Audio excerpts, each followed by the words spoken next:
ஒருத்தருடைய ரத்தம் கெட்டு போய் கிடக்கு, உறுப்புக்கெல்லாம் நோய் வந்துருச்சு, பிபி அதிகமாயிடுச்சு. நான் பிபி பற்றி சொன்னேன் இல்லையா? பிபி அதிகமான என்ன அர்த்தம்? இறுதித்து மேலே தப்பு இல்லை, உடம்புல நோய் அதிகமாச்சுன்னு சொன்னா இல்லையா? அப்போ டாக்டர் என்ன பண்ணணும்? நோய் தானே குணப்படுத்தணும்.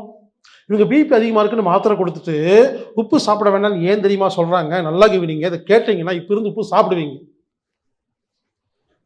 உங்கள் ரத்தம் கெட்டியாக இருக்குது, குப்பையாக இருக்குது, இருதயம் கஷ்டப்பட்டு பிபி கொடுத்துட்டு இருக்கு.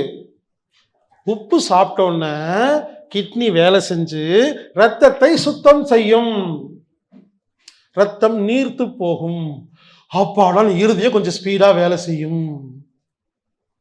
உப்பு சாப்பிட்டா பிபி அதிகம், ஒத்துக்கிறேங்க. ஏன்? ரத்தம் சுத்தமாகி இருதயம் இன்னும் கொஞ்சம் ஸ்பீடு பண்ணுதுங்க, இது நல்லதுங்க. எங்க புரியலீங்களா? சில பேர் வந்துங்க பிபி இருக்குன்னு சொல்லி கடந்த 10 வருஷமா உப்பே சேர்த்திக்காம இருக்காங்க இல்லைங்களா, அவங்களுக்கு நோய் குணமே ஆகாதுங்க. உங்க நாக்குக்கு எவ்வளவு வேணுமோ சாப்பிடுங்க, நம்ம பிறந்ததே சாப்பிட்றதுக்கு தாங்க, வேற என்னங்க கொண்டு போக போறோம்? யோசிச்சு பாருங்க, வேற ஏதாவது சந்தோஷமா இருக்கா?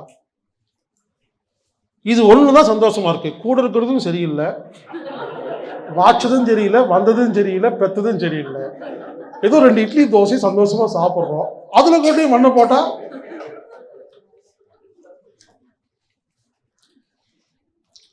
சாப்பிடாமல் எப்படி வாழ்வதுன்னு சொல்லி எனக்கு ஒரு குருநாதர் கிளாஸ் இருக்குன்னு சொன்னாரு. வேண்டான்ட்டேன். எனக்கு எப்பாவது போர் அடிச்சா கடைசியா வரணும், இப்போ அவசரம்லாம் இல்லை. எனக்கு இப்படி எனக்கு ஆசையா இருக்கு, அது ஒண்ணுதாங்க சந்தோஷமா இருக்கு. ஒரு 10 நிமிஷம் நமக்கு பிடிச்ச மாதிரி வாழ்றோம். ஸோ புரிஞ்சுக்குங்க, உப்பு நல்லது.